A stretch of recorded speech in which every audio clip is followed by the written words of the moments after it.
নম্বর সেটের কোশ্চেন আলোচনা করছি। তো প্রথম কোশ্চেন কি আছে?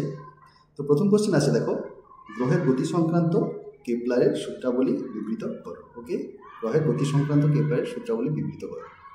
তো Kepler's law of planetary motion, যেটা নিউটনস ল এর আগেও কেপলার যে মোশন অর্থাৎ যে সূত্রগুলি দিয়েছিলেন সেই সূত্রগুলিকে আমরা Kepler's law of planetary motion হিসেবে জানি। তো চলো, প্রথম সূত্র কি বলা আছে? প্রথম সূত্র হলো, সূর্যকে একটি ফোকাসে রেখে প্রতিটি গ্রহ উপবৃত্তাকার কক্ষপথে পরিভ্রমণ করে। অর্থাৎ কি, the path of each planet is an elliptical path, elliptical orbit. এটা ভালো করে লক্ষ্য করো, এটা জয়েন্ট বা নিটেতেও কিন্তু এই কোশ্চেনটা আসে। Elliptical orbit with the sun at one of its focus. আচ্ছা, অ্যাট ওয়ান অফ ইটস কথাটার অর্থ কি? দেখো, আমরা জানি উপবৃত্তাকার কক্ষপথ কীরকম না, উপবৃত্তাকার কক্ষপথ এরকম। এখানে ধরে নাও এটা যদি মেজর এক্সিস হয়, এটা যদি মাইনর এক্সিস হয়, এখানে দুটো ফোকাস থাকবে, একটা ফোকাস পয়েন্ট এবং এটা আরেকটা ফোকাস পয়েন্ট। তো সাপোজ ধরে নাও এইখানে সূর্য আছে, ওকে, এইখানে আছে সূর্য। এই সূর্য একটা ফোকাস কেন্দ্রে থাকবে এবং এই উপবৃত্তাকার কক্ষপথে সূর্যকে কেন্দ্র করে কে না পৃথিবী ঘুরতে থাকবে। এটা কার ছিল না, এটা ছিল প্রথম সূত্র, কেপলার্সের প্রথম সূত্র। এরপর আছে সেকেন্ড ল। ওকে, সেকেন্ড লতে কি বলা হয়েছে দেখো, সূর্য ও গ্রহের সংযোজক সরলরেখা অর্থাৎ দূরক সমান সময়ের অবকাশে সমান ক্ষেত্রফল অতিক্রম করে। অর্থাৎ একক সময়ে অতিক্রান্ত ক্ষেত্রফল ধ্রুবক। মাইন্ড ইট, এই লাইনটা তোমরা ভালো করে খেয়াল করো, একক সময়ে অতিক্রান্ত ক্ষেত্রফল ধ্রুবক। ওকে, তো the radius vector drawn from the sun to a planet sweeps out equal area in equal time. That is, the area swept out per unit time is constant. তার মানে কি? দেখো, আমরা একটু আগে ইলিপ্টিক্যাল অরবিটটা এঁকেছিলাম, তাই তো? ইলিপ্টিক্যাল অরবিটটা দেখো কি ছিল না, এই যে আর্থ এই সানকে কেন্দ্র করে ঘুরছে। সাপোজ ধরে নাও আর্থ একটা টাইমে, ধরে নাও টি টাইমে কি করলো না, এই জায়গা থেকে এই জায়গা পর্যন্ত টি টাইমে অতিক্রম করলো। সাপোজ ধরে নাও সূর্য থেকে একটা দূরত্ব কত, এই দূরত্বে তাহলে কতটা ক্ষেত্রফল অতিক্রম করলো টোটাল, এই ক্ষেত্রফলটা অতিক্রম করলো। সাপোজ ধরে নাও এই ক্ষেত্রফলটা কত, A1। ওকে, A1।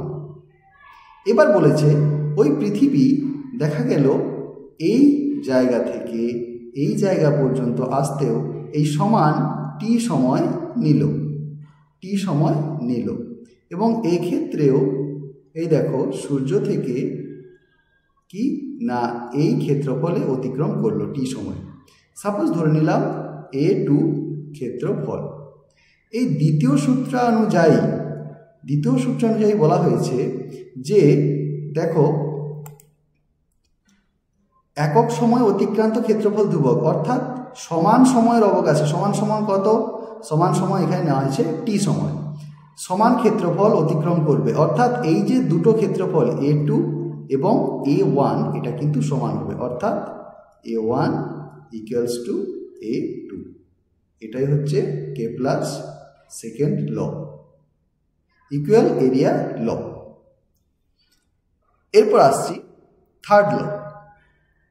থার্ড ল কি বলা হয়েছে না, সূর্যের চারিদিকে প্রত্যেক গ্রহের আবর্তনকালের বর্গ, সাপোজ ধরে নাও আবর্তনকাল টি, আবর্তনকালের বর্গ কত, টি স্কোয়ার। সূর্য হইতে ওই গ্রহের গড় দূরত্বের ত্রিঘাত, গড় দূরত্ব ধরে নিলাম আর তার ত্রিঘাত হবে R³ বা ঘনফলের সমানুপাতিক, যেটা বলা হয়েছে দেখো টি স্কোয়ার ভ্যারিজেজ R³ বা কি T square by R³ equals to ধ্রুবক। তার মানেটা কি? সাপোজ ধরে নাও এটা একটা উপবৃত্তাকার পথ, এটা মেজর এক্সিস, এটা মাইনর এক্সিস, তাহলে এই পার্টটা কি না সেমি মেজর এক্সিস, আর এই পার্টটা কি না সেমি মাইনর এক্সিস, এই সাপোজ ধরে নিলাম যে এখানে সূর্য আছে, এইবার এখান থেকে যদি এই গড় দূরত্ব আর হয়, এবং পৃথিবীর ঘুরতে যদি এই চারপাশে ঘুরতে যদি আবর্তনকাল টি সময় লাগে, তাহলে কি হবে না টি স্কোয়ার ভ্যারিজেজ আর কিউব। ওকে, তাহলে আমরা দেখলাম তিনটে সূত্র। প্রথম সূত্রতে কি বলা হয়েছিল যে প্রত্যেকটা গ্রহ সূর্যকে একটা ফোকাসে রেখে ঘুরবে। দ্বিতীয় সূত্রতে কি বলা হয়েছে না সমান সময়ের অবকাশে সমান ক্ষেত্রফল অতিক্রম করবে। ওকে, এবং তৃতীয় সূত্রতে বলা হয়েছিল যে আবর্তনকালের বর্গ কি হবে ওই গ্রহের সূর্য থেকে ওই গ্রহের গড় দূরত্বের ত্রিঘাত বা ঘনফলের সমানুপাতিক হবে, অর্থাৎ টি স্কোয়ার ভ্যারিজেজ আর কিউব। তো চলো আসছি নেক্সট কোশ্চেনে। সূর্যের চারিদিকে বৃত্তাকার কক্ষপথের ব্যাসার্ধ একটা দেওয়া আছে। ওকে, 15 × 10⁷ কিলোমিটার, এবং 365 দিনে ওই কক্ষপথ পৃথিবী একবার ঘুরে এলে পৃথিবীর দ্রুতি নির্ণয় করতে হবে। কি নির্ণয় করতে হবে? দ্রুতি। আচ্ছা, আমরা জানি v = 2πr × t, 2πr/t কেন করলাম না মোট দূরত্ব কত, s = পরিধি কত হয় 2π × r, আর v সমান জানি s/t। তাহলে 2πr মানে কতটা, এই পৃথিবীর যদি আমরা ব্যাসার্ধ ধরি সেটা হিসেব করলে হবে প্রায় 2πr এটা, এবং 365 দিন মানে কত ঘন্টা, 365 × 24, তাহলে কিলোমিটার পার আওয়ার। সেটা থেকে যখন আমরা ক্যালকুলেশন করব 10⁵ কিলোমিটার/আওয়ার, তাহলে পৃথিবীর দ্রুতি প্রতি ঘন্টায় কত হলো 10⁵ কিলোমিটার। জাস্ট ইমাজিন 10⁵ কিলোমিটার মানে বুঝতে পারছো, দেখো। ওকে, বুঝতে পারলে? তাহলে দেখো কত কিলোমিটার এটা, একক, দশক, শতক, হাজার, অযুত, লক্ষ। তাহলে 1 লক্ষ কিলোমিটার, 1 লাখ কিলোমিটার/আওয়ার দ্রুতিতে এই পৃথিবী কিন্তু ঘুরছে। কিন্তু আমরা কি কিছুই বুঝতে পারছি? আমরা কিন্তু কিছুই বুঝতে পারছি না। কেন বুঝতে পারছি না সেটা আমরা পরে ডিসকাস করব। তাহলে শুধু জাস্ট ভেবে দেখো যে এই পৃথিবী যদি খানিক মুহূর্তের জন্য থেমে যায়, স্টপ হয়ে যায়, তাহলে আমাদের অবস্থা কি হবে, কি, তাই তো? চলো এরপর আসছি আমরা নেক্সট কোশ্চেন। বলা হয়েছে যে পৃথিবীর ভর ও ব্যাসার্ধ চন্দ্রের ভর ও ব্যাসার্ধের তুলনায় 81 গুণ ও 4 গুণ বড়। তাহলে ভরটা 81 গুণ এবং ব্যাসার্ধ 4 গুণ। তাহলে উভয় পৃষ্ঠে অভিকর্ষজ মানের তুলনা করো। কি অভিকর্ষজ? এটা অভিকর্ষজ ত্বরণ, বুঝলে? অভিকর্ষজ ত্বরণের মানের তুলনা। ওকে, বুঝতে পারলে? অভিকর্ষজ ত্বরণ কি জি, আর আমরা জি এর রিলেশন কি জানি, ক্যাপিটাল জি m/r²। আচ্ছা, এটা গ্র্যাভিটেশনাল কনস্ট্যান্ট। ওকে, এটা গ্র্যাভিটেশনাল কনস্ট্যান্ট, তাহলে এটা নিউট্রালাইজড হয়ে যাবে। এবার পৃথিবীর ক্ষেত্রে আমরা জিই, ইটা নিয়েছি ফর আর্থ এবং এমটা নিলাম ফর মুন। জিই = gme/r², এবং মুনের ক্ষেত্রে m এবং rm²। এবার GE/gm যখন আমরা করব, GE/gm, তাহলে দুটো যখন বসাবো আমরা কি পাবো, দেখো উপরে পাবো me/m, এবং প্রথমে বলাই ছিল যে এই যে me এটা কত গুণ, এটা মুনের ভরের থেকে 81 গুণ। ওকে, তাহলে me/mm কত হবে 81। আবার বলা হয়েছিল যে দেখো এই যে এর ব্যাসার্ধ বা ব্যাস কি না বলা হয়েছিল, দেখো ব্যাসার্ধ কত বড়, ব্যাসার্ধ বলা হয়েছিল 4 গুণ। কত? 4 গুণ। কার থেকে? চাঁদের থেকে। তাহলে RE/RM = 4। তাহলে এখানে দেখো RE/RM 4 এবং ওপরে এমই বাই এমএম 81। তাহলে দেখো, আচ্ছা একটা জিনিস দেখো, তোমাদের কিন্তু বলা হয়েছে এখানে কিন্তু কোনো ক্যালকুলেটর ইউজ করা যাবে না। ওকে, ক্যালকুলেটর ইউজ করা যাবে না। সুতরাং তোমরা যদি অ্যান্সারে এটা কত হবে 81/60, তোমরা যদি এই অ্যান্সারটাই করো, এই অ্যান্সারটা করলেই কিন্তু তোমরা ফুল মার্ক পাবে, কোনো অসুবিধে নেই। এবার যারা পারবে ভাগের নিয়মে সিম্পল এটা করতে পারো, 16 5 80 এবং 16 6 96। ওকে, 5.06।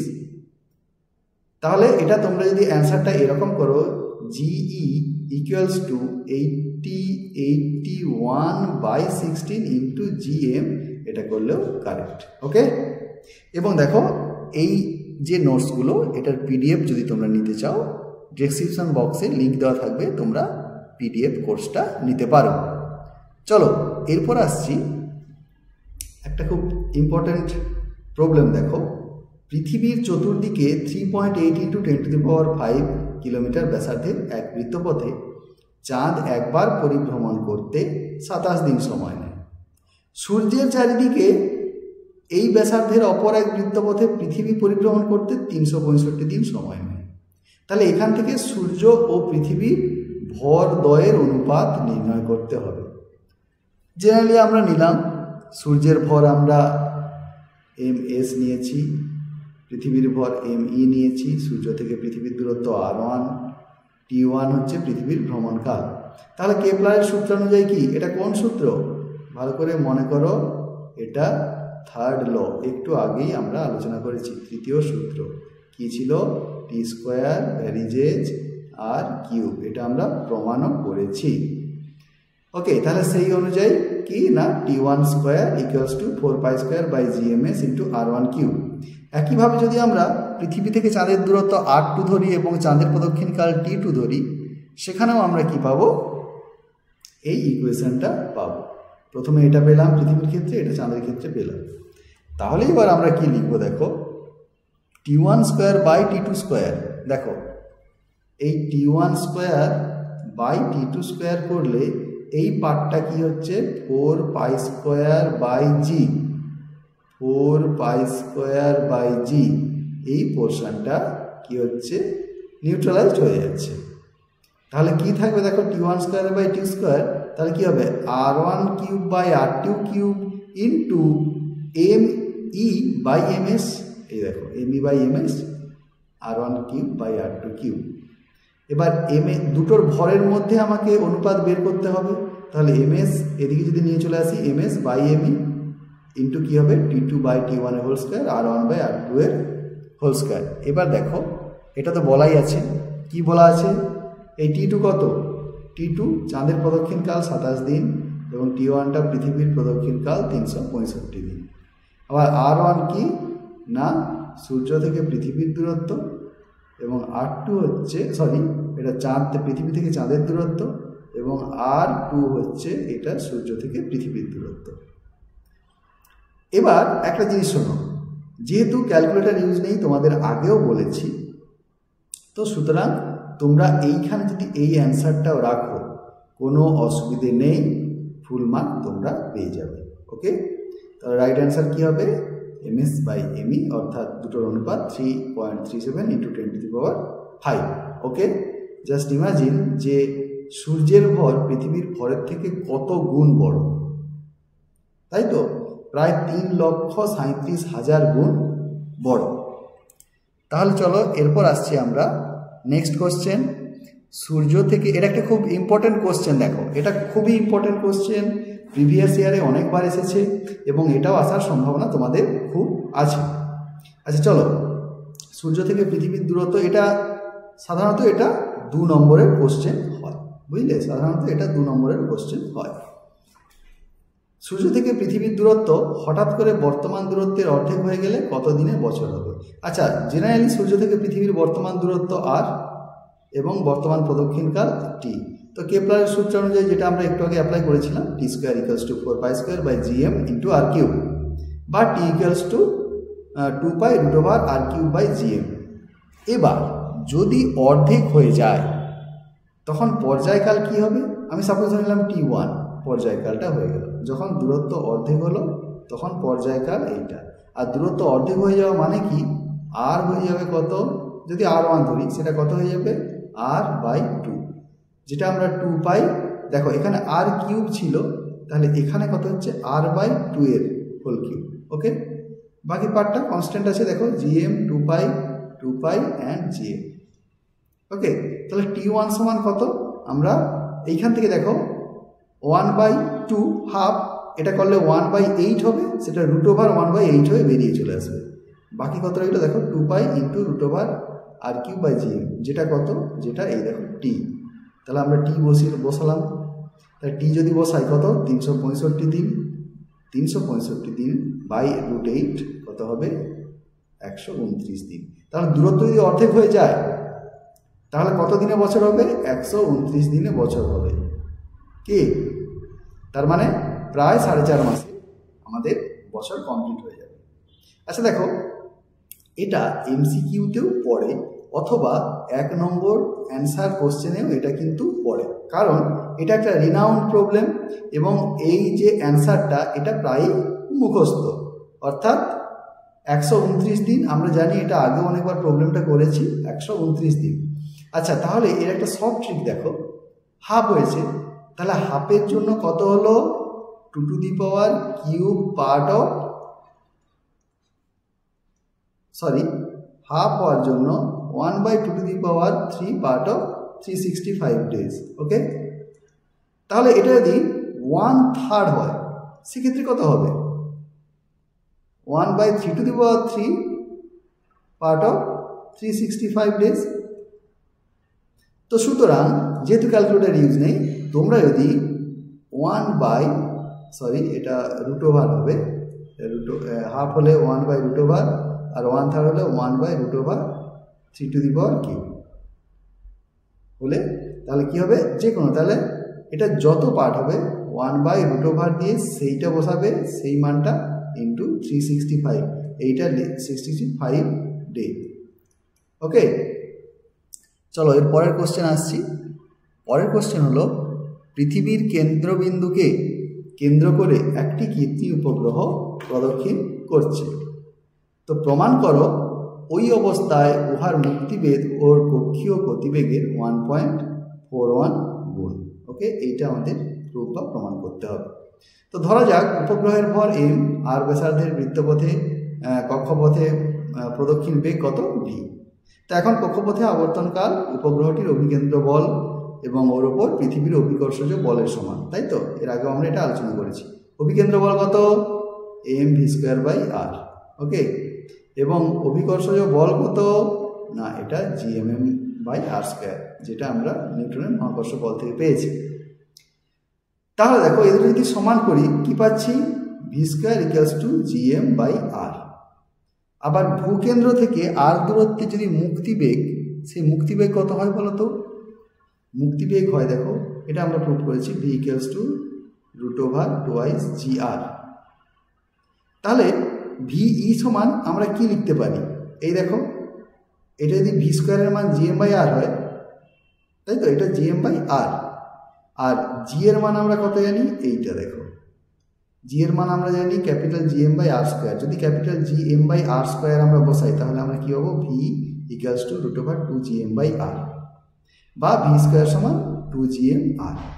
এখন এই 2 নম্বর এবং 1 নম্বর থেকে আমরা কি পাচ্ছি, দেখো এখানে v² সমান পাচ্ছি gm/r, এখানে v² সমান পাচ্ছি 2gm/r। তাহলে এই gm/r এর পরিবর্তে যদি আমরা v² বসিয়ে দিই কি পাবো, 2v², তাই তো? কি পাবো, ve² = 2v²। তাহলে v সমান কি পেয়ে যাব, √2v, আর √2 এর মান আমরা তো জানি 1.41। দেখো এগুলো তোমাদের কিছু যেগুলো নিউমেরিক্যাল সেগুলো মনে রাখতে হবে, যেমন √2 এর ভ্যালু মনে রাখতে হবে, √3 এর ভ্যালু মনে রাখতে হবে, √5 এর ভ্যালু মনে রাখতে হবে। ওকে, এগুলো তোমাদের কয়েকটা জেনে রাখতে হবে, কারণ এগুলো প্রবলেমের সময় লাগবে, যেহেতু ক্যালকুলেটর ইউজ করতে দেওয়া হবে না আগামী দিনে। তো চলো এরপর আসছি নেক্সট কোশ্চেন। নেক্সট কোশ্চেন বলেছে, দেখো সমান ভরের 2টি কৃত্রিম উপগ্রহ সমান ভরের দুইটি কৃত্রিম উপগ্রহ এ এবং বি ভূপৃষ্ঠ থেকে যথাক্রমে আর এবং 3r উঁচু থেকে পৃথিবীকে পরিক্রমা করছে। যে আর হলো পৃথিবীর ব্যাসার্ধ। আচ্ছা, উপগ্রহ দুটির কক্ষপথ বৃত্তাকার ধরে উপগ্রহ দ্বয়ের গতিশক্তি ও স্থিতিশক্তির অনুপাত নির্ণয় করো।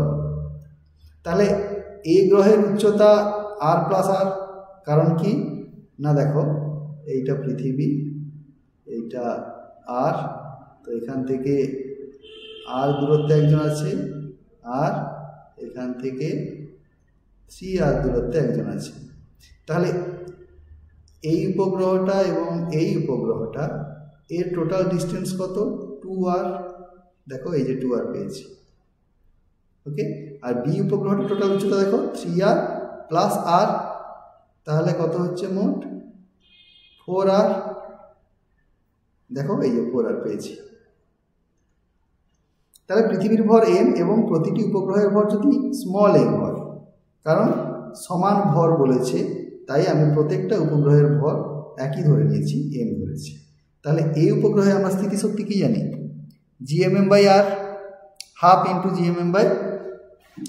gmm/r মাইনাস, তাহলে স্থিতিশক্তির সূত্র অনুযায়ী জানি আমরা, স্থিতিশক্তি দেখেছিলাম না, ur = -gmm/r। তো এই ক্ষেত্রে আরটা হচ্ছে পৃথিবীর ব্যাসার্ধ, তাহলে gmm/2r, কেন না একটা আছে 2r উচ্চতায় আর একটা 4r উচ্চতায় আছে, তাহলে gmm/4r। তাহলে স্থিতিশক্তির অনুপাত কত হবে? স্থিতিশক্তির অনুপাত হবে দেখো কত? 2:1, তাই তো? স্থিতিশক্তির অনুপাত কত হবে? 2:1। কারণ আমরা যদি স্থিতিশক্তির অনুপাত করি gmm/2r by gmm/4r, minus minus তো কেটে যাবে, তাহলে এটা কি হবে দেখো? 4r/2r, অর্থাৎ 2/1, যেটা 2:1। এবার উপগ্রহ দুটি কক্ষীয় বেগ যথাক্রমে va এবং vb হলে এই উপগ্রহের গতিশক্তি কত হবে? Half m into va²। আবার va সমান √gm/r, সেখানে আর কি না, এখানে 2r, বুঝতে পারলে? তাহলে এটা 2r বসানো হলো, তাহলে gmm/4r যেহেতু হাফ। আর এর ক্ষেত্রে কত? বি এর ক্ষেত্রে দেখো হাফ m vb², এইখানে আর এর পরিবর্তে 4r, তাহলে কত হচ্ছে? Half into gm/4r। এই gm/4r কত দেখো? ea, তাই তো? তার মানে এটা যদি আমরা ea বসাই, আর এর পাশে কত আছে? eb, তাহলে হাফ ইন্টু ea কি eb সমান হাফ ইন্টু ea, তাহলে ea/eb কত হবে? এটা হাফ ছিল, ওটা ওদিকে উঠে যাবে, 2/1। তাহলে গতিশক্তির অনুপাত কত হলো? 2:1। বোঝা গেল? এবার পরের কোশ্চেন দেখো, পৃথিবীর ভর স্থির রেখে ব্যাসার্ধ যদি হঠাৎ কমে যায় তবে ভূপৃষ্ঠে অভিকর্ষজ ত্বরণের মান বৃদ্ধি পাবে, ব্যাখ্যা করো। দেখো m ভরের একটি বস্তুকণা পৃথিবীর কেন্দ্র থেকে d দূরত্বে অবস্থিত। এখন বস্তুটি বিনা বাধায় নিচে নামতে থাকলে বস্তুটির যে ত্বরণ সৃষ্টি হবে সেটাকে কি বলি? অভিকর্ষজ ত্বরণ, যেটাকে আমরা g দিয়ে ডিনোট করি, তাই তো?